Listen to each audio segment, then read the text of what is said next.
the chair of the 1922 committee, and of course he is the MP who knows how many letters were sent in and that they've reached the threshold for running that confidence vote in the Prime Minister. That vote is going to be held this evening between 6 and 8 o'clock. So there he is, the man in the know, approaching the microphone. Let's have a listen to I wonder if he'll just read out the press release that you just read out, Susanna, or if he's going to give us a bit more detail, particularly on the number of letters that he's received, because everybody's fascinated by that. We know it has to be 54. It's obviously more than that. Some reports that it's well into the 60s. We've got an extra one this morning. I wonder if he'll actually share that with us. Let's get him mic'd up. Deep breaths and a little bit of political history breaking here in the UK. Sir Graham Brady has just arrived, ready to make a statement to us. We expect him to confirm what that written statement that we received a couple of minutes ago detailed, which was that a vote will take place between 6 and 8 o'clock tonight after that threshold of 54 letters was reached. He may well tell us how many letters have been reached. It's been a long time. I think he's about to speak. Well, there's a lot of speculation, hasn't it? So.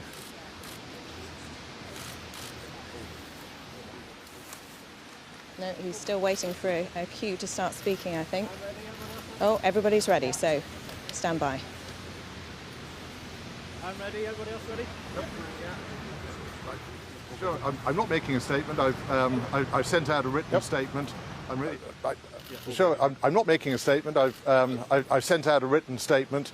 I'm really here to answer any questions you have on the process or procedure. I'll say what was in the written statement if it's helpful to you, which is simply to say that the threshold of 15% of the parliamentary party seeking a vote of confidence in the Prime Minister has been passed. Therefore, a vote of confidence will take place within the rules of the 1922 committee. That vote will take place this evening in the House of Commons between 6 and 8 o'clock, and we will announce the result shortly thereafter. There will be arrangements for proxy votes for any colleagues who can't be present in person in Westminster, and we'll notify colleagues of those arrangements in the near future. Did you communicate the news directly to the Prime Minister? How did he react? I'm not going to go into detail of that. I have followed the rules that we have in place. I notified the Prime Minister yesterday that the threshold had been reached, and we agreed the timetable for a confidence vote to take place. And he shared my view, which is also in line with the rules that we have in place, that that vote should happen as soon as could reasonably take place, and that would be today. How many letters have you received? I don't divulge that, but the threshold of 15% has been passed. And when was the threshold passed? It's slightly complicated because some colleagues had asked specifically that it should not be until the end of the Jubilee celebrations. So did some of them post-date their letters so as not to interrupt the Jubilee? I think that's not a bad description of what was taking place. And that's when the threshold was breached? Therefore, we reached the point where I could communicate with the Prime Minister yesterday, which I did, and as I said, he agreed with me that we should conduct the vote as quickly as we reasonably can. Will the Prime Minister have a chance to address the 1922 committee before? It's always an open invitation to the Prime Minister to come and speak to the committee, so if he wishes to, we will arrange that meeting this afternoon. Have you put one in yourself, a letter? I'm not going to answer that question, but I think technically it would be possible, but it would be a slightly odd thing to do. Are you surprised at the speed with which Number 10 is moving? You've seen a few of these come and go, these events. I'm not surprised by the speed. Our rules say it should be done as soon as is reasonable in the circumstances. When we held a vote on Theresa May's position in December 2018, we spoke the evening before and we held a vote the next day. So, you know, I suppose it's in line with recent precedent, and I think it's good for everybody to get these things out of the way as quickly and efficiently as possible. How long could a contest actually take if there is one at the end of this? I'm not going to speculate about leadership elections. We're holding a vote of confidence and it will take place today, and you will have a result this evening.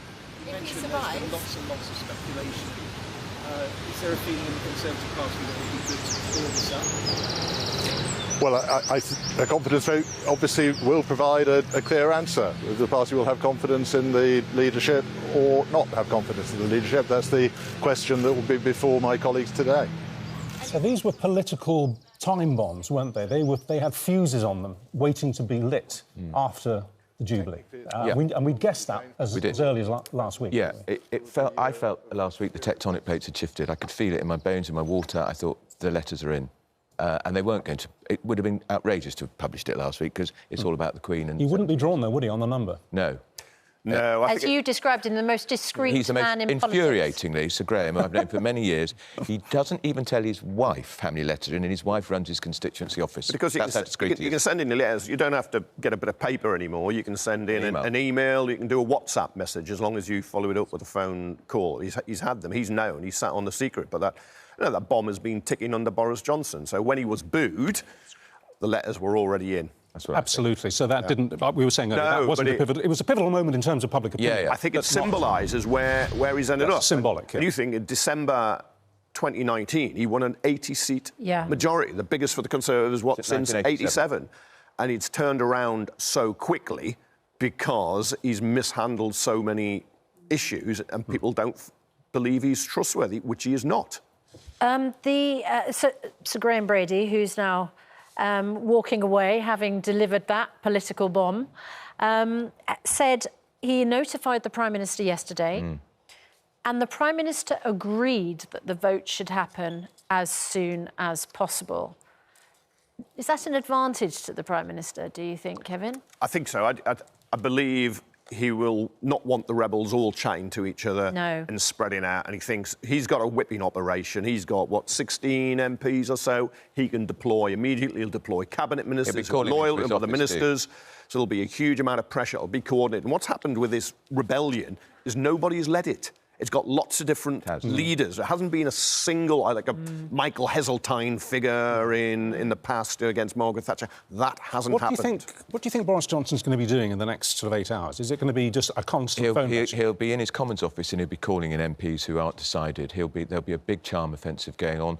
Listen, I'm the man who won... Charming them or threatening them? A bit of both. That's what happens. I mean, that's politics. It's a tough old business. But look, he's Prime Minister. He's still got great powers of patronage. Want to be a minister? That sort of thing. And he will point out, look, I won in 3 years ago, I won the biggest majority for 30-odd years. I can still do it. It's interesting because I wonder if that will work. Jesse Norman, who we were talking about just now, former Treasury Minister, said that at some point he had a discussion about a potential reshuffle and coming back in to run a department under Boris Johnson. In his letter today, he said, I am afraid I can see no circumstances in which I could serve in a government led by you.